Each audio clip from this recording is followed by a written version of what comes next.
بسم الله الرحمن الرحيم. اسمي محمود إبراهيم، والد الطفل ياسين. الحمد لله.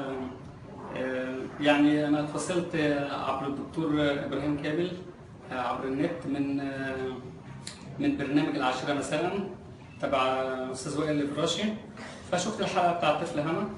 الحمد لله. يعني أنا ياسين كان مستوى الحرق عنده كان بما يعادل التلت من الجزء اللي في الراس ده كده. يعني الحمد لله نسبة العملية يعني نجاحها 90%، هي بس السالب ديت، وإن شاء الله الدكتور متمون إن شاء الله هيكون في مراحل متابعة مع الدكتور إبراهيم للسالب بس بتاع العملية. المنطقة الحرق كانت واخدة الجزء ده كله.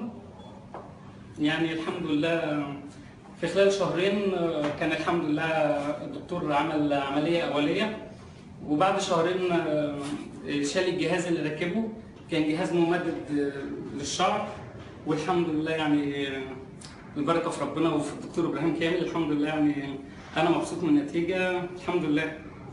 والحمد لله يعني ده فضل ونعمة من ربنا والدكتور إبراهيم كامل، وبجد من قلبي والله من قلبي يا دكتور إبراهيم.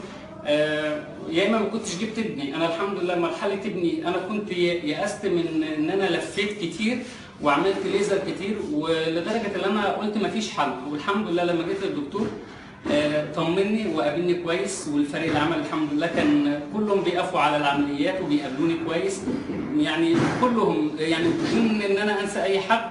الحمد لله بصراحة ربنا الدكتور في العيادة عند حضرته الطاقم كله على أعلى مستوى. والحمد لله أنا مبسوط من النتيجة لابني. ولو في عند أي حد مشكلة، لو صادف إن في حرق بسيط، حرق كبير، أو لا قدر الله في أي مشكلة في الشعر عند أي طفل، سهل جدا الدكتور إبراهيم يتعامل معاها. والحمد لله يعني النتيجة بالنسبة لي أنا كده الحمد لله. تسلم إيدك يا دكتور إبراهيم، ربنا يبارك في حضرتك. وده حاجه انا اكون شاكر جميل لحضرتك. وان شاء الله يعني في ممكن ان شاء الله انا مش عارف انا اعمل ايه من الفرحه، بس اكيد ان شاء الله انا هجهز حاجه هديه لحضرتك.